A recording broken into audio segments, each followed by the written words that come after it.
The security camera stops recording at 11:47 p.m. on March 15, 2021. Not because of a power outage. Not because of technical failure. Someone knew exactly where to cut the feed. By morning, Isabella Torrente had vanished with $134 million in cryptocurrency. The FBI's Financial Crimes Unit would spend the next 4 years chasing ghosts across 14 countries. They're still looking. Here's what they found in her Miami apartment: an encrypted laptop with the hard drive removed, fake passports scattered across her kitchen table, and a handwritten note that said, "The money was never really theirs anyway." That's it. No forwarding address. No digital footprint. No trail. The woman who cut hair for soccer moms in Little Havana had just pulled off one of the largest cryptocurrency thefts in history. And she did it while the Sinaloa cartel and the FBI watched her every move. But here's the part that keeps federal agents awake at night. Isabella didn't just steal the money.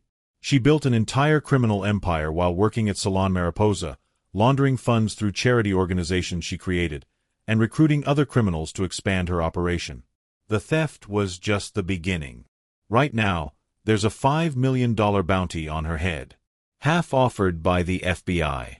Half by the cartel she robbed. Both groups want her for different reasons. Neither has gotten close. The salon chair where she used to work still sits empty. Her clients still ask when Izzy is coming back. They have no idea that their hairdresser is on the most wanted list, or that she used their conversations to access cartel cryptocurrency wallets. Intelligence agencies believe she's running her financial crime network from somewhere in Southeast Asia. Maybe Eastern Europe. They're not really sure. What they do know is that she's still active, still recruiting, still moving money that doesn't belong to her. Before we rewind the clock, hit subscribe, because this isn't just a story. It's a game of masks, mirrors, and misdirection. And trust me, you'll want front row access when the FBI gets played. So how does a cosmetologist from Miami become the FBI's most wanted cryptocurrency thief? How do you steal $134 million from a cartel and live to tell about it? And where exactly do you hide when both the federal government and one of the world's most dangerous criminal organizations want you dead? Isabella's story starts in the most unlikely place. A beauty salon where wealthy wives came to get their hair done and accidentally revealed their husband's deepest secrets. Isabella Torrente wasn't supposed to become a criminal mastermind. She was supposed to follow the script her parents wrote for her in Hialeah. Her father Roberto worked 16-hour shifts at their family grocery store. Her mother Carmen cleaned office buildings at 3 in the morning to pay the rent. They sent money back to Cuba every month, even when it meant eating rice and beans for dinner again. Isabella watched all of this. She counted every dollar that went out the door. She memorized which customers paid late and which ones tried to shortchange her father. By age 12, she could recite the store's monthly expenses down to the penny. That memory of hers wasn't normal. Teachers noticed it first. Isabella could hear a phone number once and repeat it back perfectly 6 months later. She remembered conversations word for word. Every face she'd ever seen stayed locked in her head like a filing cabinet that never got full. Her parents wanted her to go to college. Become a doctor or a lawyer. Something respectable. Isabella had different plans. She enrolled in cosmetology school the day after she turned 18. "Why waste 4 years learning things I already know when I can start making money now?" she told her father. He didn't speak to her for 2 weeks. Salon Mariposa hired her straight out of beauty school in 2018. The owner, Maria Santos, needed someone who could handle the high-end clientele in Coral Gables. Rich wives who wanted perfect hair and someone to listen to their problems. Isabella was perfect for the job. She had this way of making people feel like they were the only person in the room. Clients would sit in her chair and start talking. Really talking. About their marriages, their money, their fears. Most hairdressers hear gossip and forget it by the end of the day. Not Isabella. She cataloged everything. Which husband was cheating. Which family was having money problems. Which wives knew more about their husband's business than they let on. The other stylists thought she was just naturally curious. "Izzy loves hearing everyone's stories," they'd say. They had no idea she was building a database in her head. 3 months into the job, Isabella realized something important.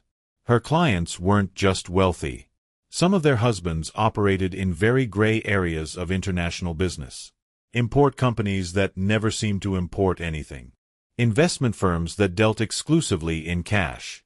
Real estate developers who bought properties through shell companies. She started paying closer attention to the details.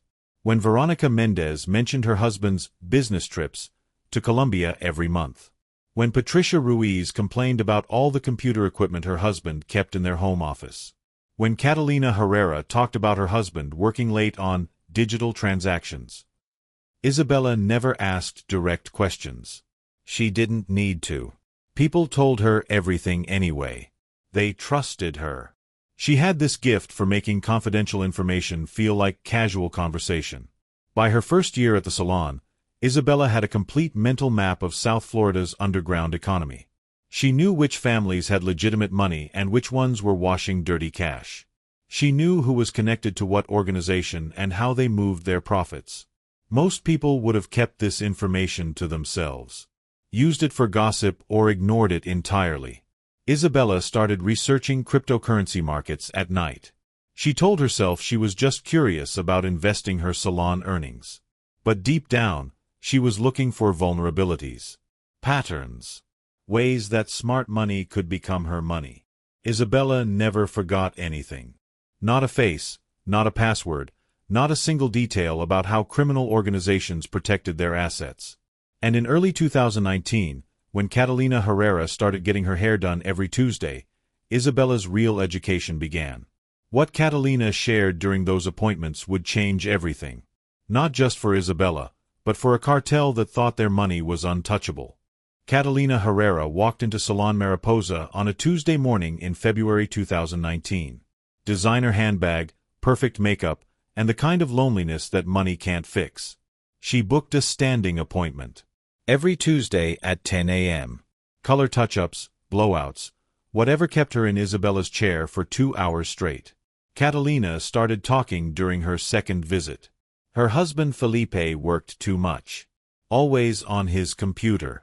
Always taking calls in Spanish at weird hours. She felt like a stranger in her own house. Isabella listened. Nodded at the right moments. Asked innocent questions like, what kind of work keeps him so busy? Something with computers and money, Catalina said. He manages accounts for his business partners. Digital stuff I don't understand. That was all Isabella needed to hear. Digital money management for business partners who operated in Spanish. She knew exactly what that meant. Over the next few months, Catalina's Tuesday confessions got more specific. Felipe worked for people who moved large amounts of money across borders. He specialized in cryptocurrency transactions because they were harder to trace than traditional banking. Isabella's research started that same week. She spent her evenings on crypto forums, learning about blockchain technology, privacy coins, and mixing services. She studied how drug organizations laundered money through digital assets. She learned about hardware wallets, private keys, and offshore exchanges. The more she learned, the more she realized Felipe wasn't particularly good at his job. Catalina mentioned that he kept backup files of everything, just in case something happened to his computer. She talked about him writing down passwords because he couldn't remember them all. Basic security failures that would make any cryptocurrency expert cringe. By June, Isabella knew more about secure crypto operations than the man actually running them. She understood which privacy protocols Felipe should have been using but wasn't. She could see the gaps in his system that he couldn't. Catalina kept talking. About Felipe's late-night video calls with men who never showed their faces. About the multiple phones he carried for different projects. About the home office he kept locked even when he wasn't there. Then came the detail that changed everything. Catalina mentioned that Felipe kept encrypted backup files in a cloud storage account. He's paranoid about losing his work, she said. Everything gets saved online somewhere. Isabella nearly dropped the hairdryer. No professional money launderer stores sensitive files in the cloud. Ever. The security risk was astronomical. But Felipe did it anyway because it was convenient. That night, Isabella dove deeper into the technical aspects of cryptocurrency theft. She learned about automated trading bots, shell company networks, and jurisdictional loopholes. She studied how stolen crypto could be converted into legitimate assets through careful layering. She wasn't planning anything yet. She was just learning. But with every Tuesday appointment, Catalina revealed more operational details. Account structures. Security protocols. The specific cryptocurrency exchanges Felipe used for different types of transactions. Isabella realized she could run Felipe's entire operation better than he could. More securely. More efficiently. More profitably. What would you do in Isabella's shoes? Walk away or lean in? Drop your theory in the comments, and vote in the pinned poll. Let's see which of you would survive the game she's about to play. By September 2019, Isabella had all the technical knowledge she needed. She understood Felipe's vulnerabilities better than he did. She knew exactly how to exploit them. She just needed the right opportunity. And Hurricane Dorian was about to give her exactly that. Hurricane Dorian made landfall predictions for South Florida on September 1, 2019. Category 5 winds. Mandatory evacuations for coastal areas. Felipe and Catalina Herrera packed their car and drove to their Orlando safe house like thousands of other Miami residents. Isabella volunteered to water their plants. She'd been preparing for this moment since July. 3 months of research, planning, and setting up the infrastructure she'd need to pull this off. While her neighbors stocked up on water and batteries, Isabella was studying blockchain forensics and practicing with encrypted file systems. The Herrera house went dark at 9:30 p.m. on September 2nd. Power grid failure, just like Isabella expected. Security cameras offline. Motion sensors dead. The entire neighborhood was running on emergency generators and flashlights. Isabella used Catalina's spare key and slipped inside through the kitchen door. No alarms. No backup power for the security system. Felipe had cut costs in all the wrong places. His home office was exactly what Catalina had described. 3 monitors, 2 laptops, and a filing cabinet full of hardware wallets. Isabella powered up his main computer using a portable battery pack she'd brought specifically for this. The password was exactly what Catalina had mentioned months earlier. Felipe's daughter's birthday combined with his wedding anniversary. 8 digits that protected $134 million in Cartel cryptocurrency. Isabella wasn't stealing the money yet. She was stealing the keys. Felipe's cloud storage account contained everything. Wallet recovery phrases written in plain text files. Private keys for over 40 different cryptocurrency addresses. Account credentials for exchanges in 12 countries.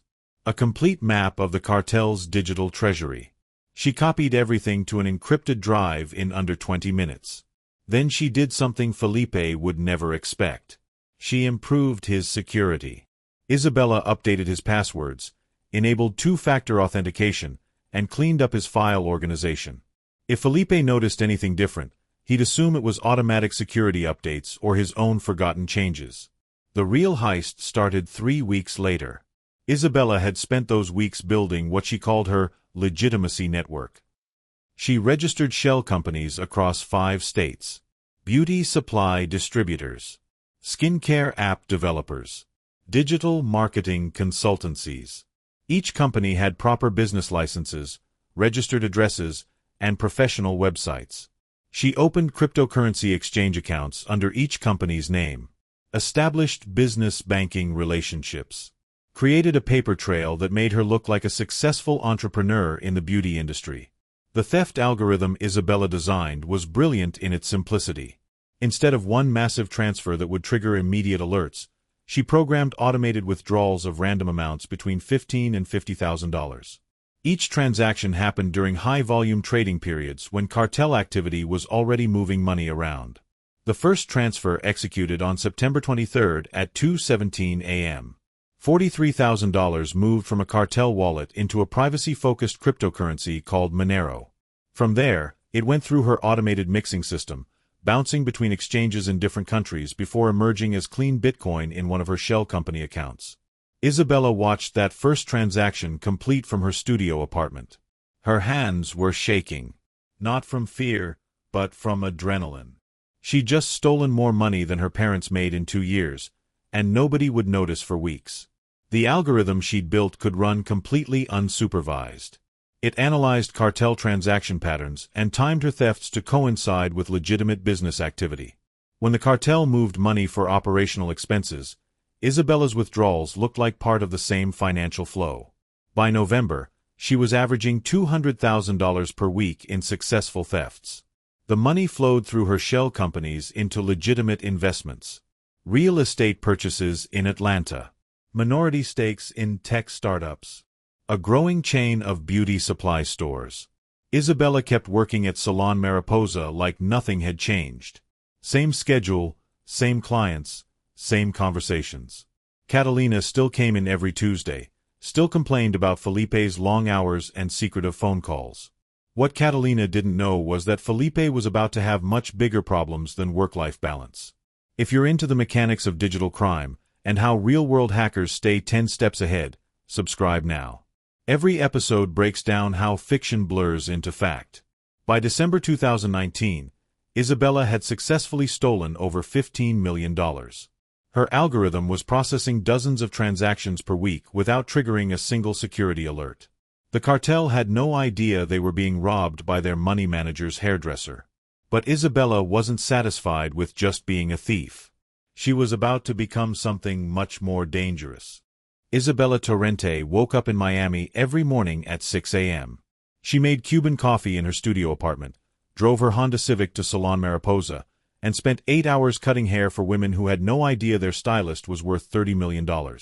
On weekends, she became someone completely different.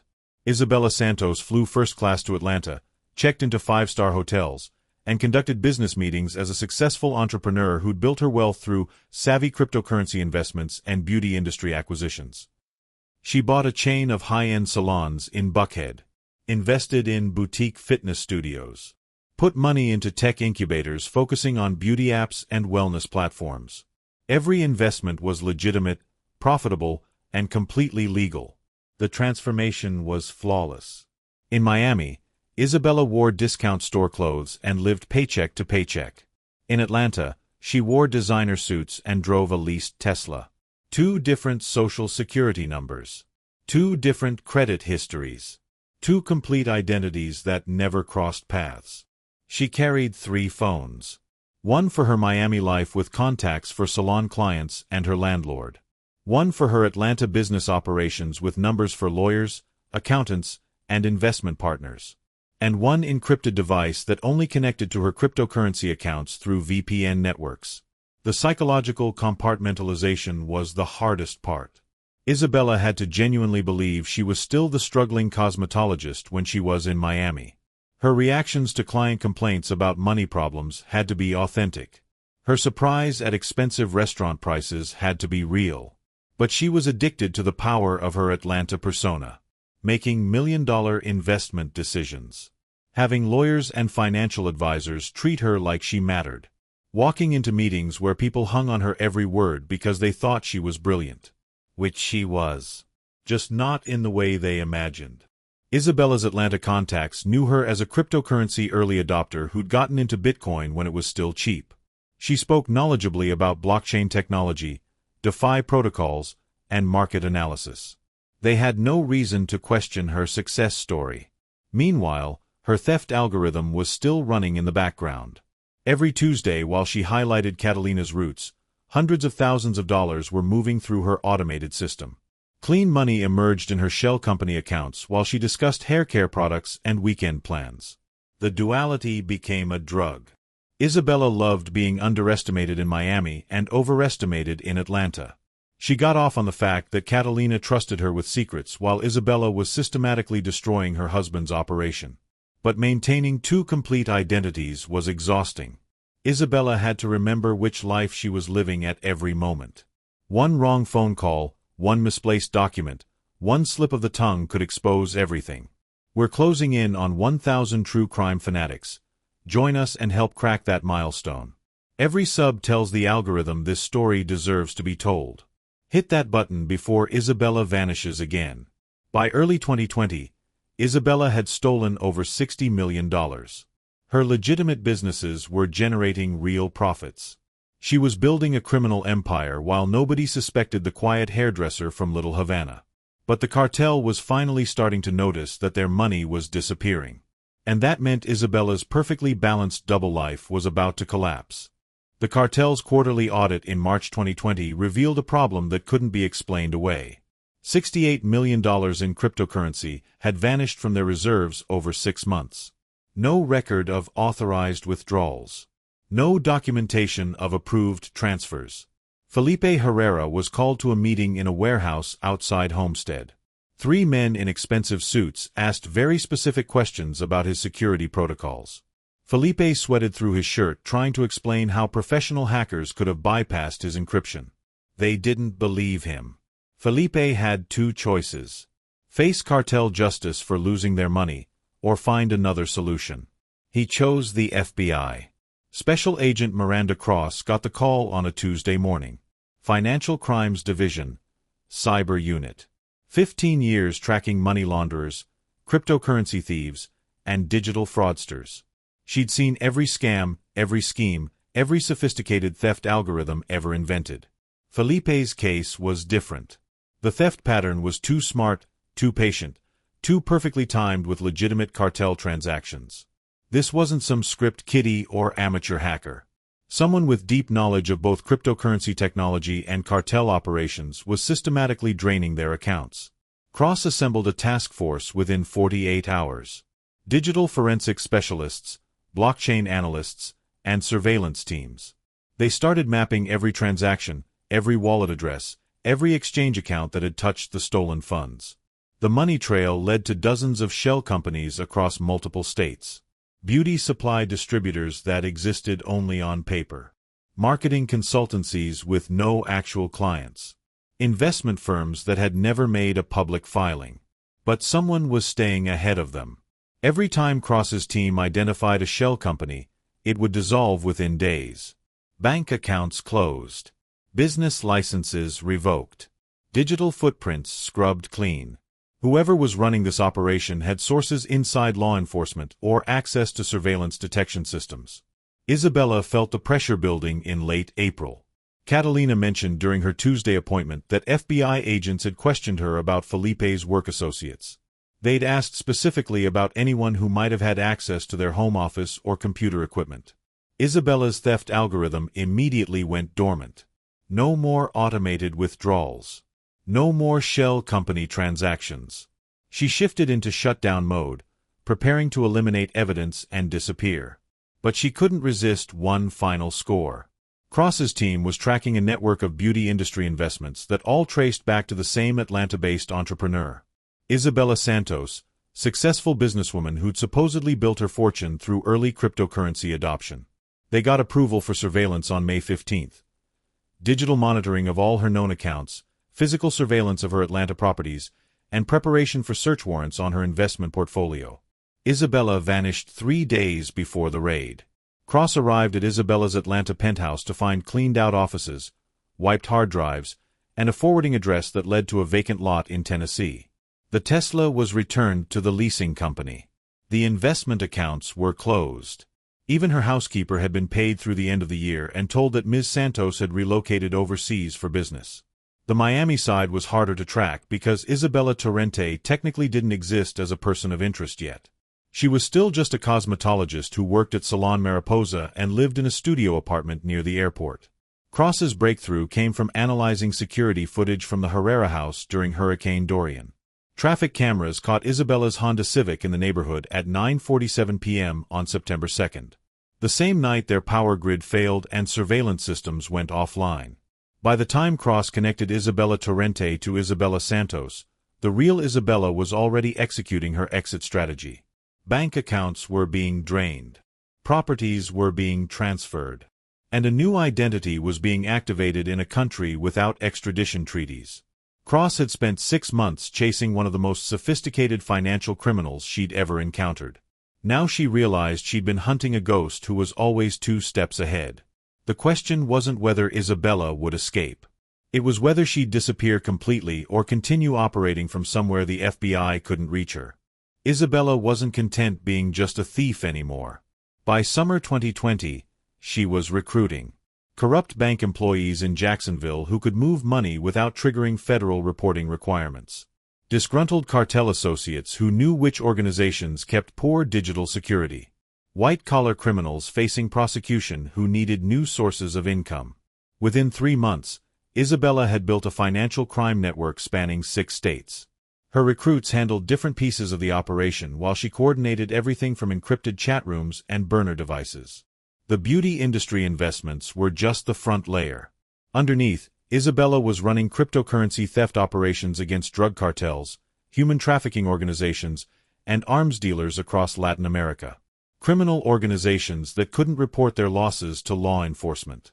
She called it ethical stealing. Taking money from people who'd stolen it first. Her network processed over $40 million in stolen cryptocurrency during their first quarter of operation.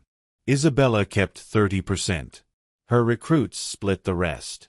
Everyone made more money in 6 months than they'd seen in their entire previous careers. But Isabella knew it couldn't last forever. Agent Cross's investigation was getting too close. Federal surveillance teams were mapping her shell company networks faster than she could dissolve them. Someone had identified the connection between her Miami and Atlanta identities. Isabella started her exit protocol in February 2021. First, she transferred operational control of her crime network to her most trusted recruit, a former cartel accountant named Ricardo who'd been skimming money from his employers for years. He had the technical skills and criminal contacts to keep the operation running without her direct involvement. Second, she liquidated every asset she could convert to cryptocurrency without triggering federal alerts. Real estate holdings, business investments, and equipment purchases all got sold through intermediary companies that had no connection to either of her known identities. Third, she activated the identity she'd been building since 2019. Elena Vasquez, Spanish citizen with a legitimate passport, business registration in Barcelona, and a complete financial history showing gradual wealth accumulation through tech startup investments. The FBI raid on Isabella's Miami apartment happened on March 10, 2021. Cross's team found cleaned walls, empty closets, and a note on the kitchen counter that said, "The money was never really theirs anyway." Isabella's Honda Civic was abandoned in long-term parking at Miami International Airport. Her final paycheck from Salon Mariposa was never collected. Her landlord never received notice that she was moving out. Cross discovered that Isabella had been planning her exit for over a year. Bank accounts were systematically drained starting in January. Her Atlanta properties were sold through shell companies in February. Her business partnerships were dissolved through lawyers who'd never met her in person.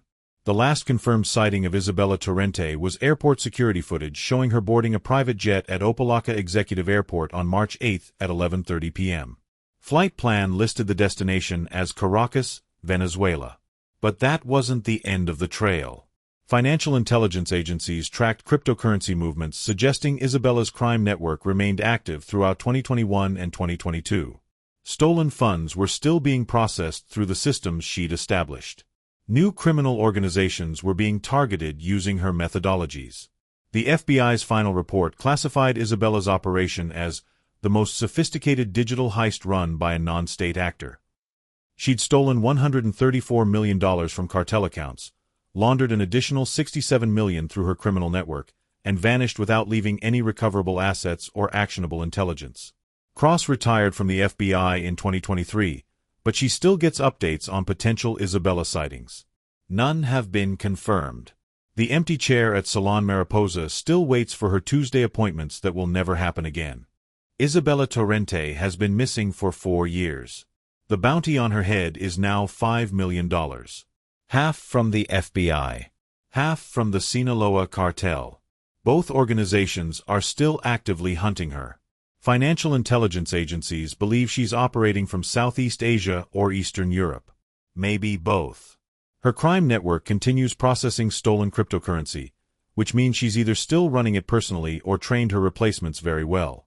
Catalina Herrera entered federal witness protection in late 2021 after receiving credible death threats from the cartel. She hasn't spoken publicly since 2019. Her Tuesday appointment at Salon Mariposa was the last normal conversation she ever had. Felipe cooperated with federal investigators until his body was found in Biscayne Bay in 2022. The official cause of death was drowning. Nobody believes it was accidental. Agent Miranda cross-tracks potential Isabella sightings from 12 different countries. Beauty salons in Bangkok where customers mention a stylist with an unusual memory for details. Investment firms in Prague with mysterious backers who understand cryptocurrency better than their credentials suggest. None of the leads have produced anything concrete. What Isabella proved is that trust is the weakest link in every security system. No encryption, no surveillance network, no background check can protect against someone who gains access through genuine human connection. She didn't break into Felipe's computer system. She was invited in through his wife's loneliness and need for friendship. She didn't hack cryptocurrency wallets. She was given the keys through casual conversation and careless security practices. The most dangerous criminals in the digital age aren't the ones with advanced technical skills. They're the ones who understand human psychology and know how to weaponize trust. Isabella's case is studied in law enforcement academies and cybersecurity programs worldwide. Not because of the sophisticated theft algorithm she developed, but because of how she gained access to create it in the first place. Every conversation you have reveals information. Every person you trust has the potential to use that trust against you. Every casual detail you share could be the missing piece someone needs to destroy your life. Some investigators believe Isabella is rebuilding her operation in a new location with new identities and new targets. Others think she accumulated enough money to disappear permanently into legitimate business ventures. A few agents have a different theory. They think she's monitoring her own case coverage, watching documentaries and reading articles about her crimes to see how close law enforcement actually came to catching her. If this case left you stunned, wait till you hear about the suburban pastor who ran a Ponzi scheme out of Sunday school. Subscribe, ring the bell, and welcome to the dark side of trust. Maybe she's watching this video right now.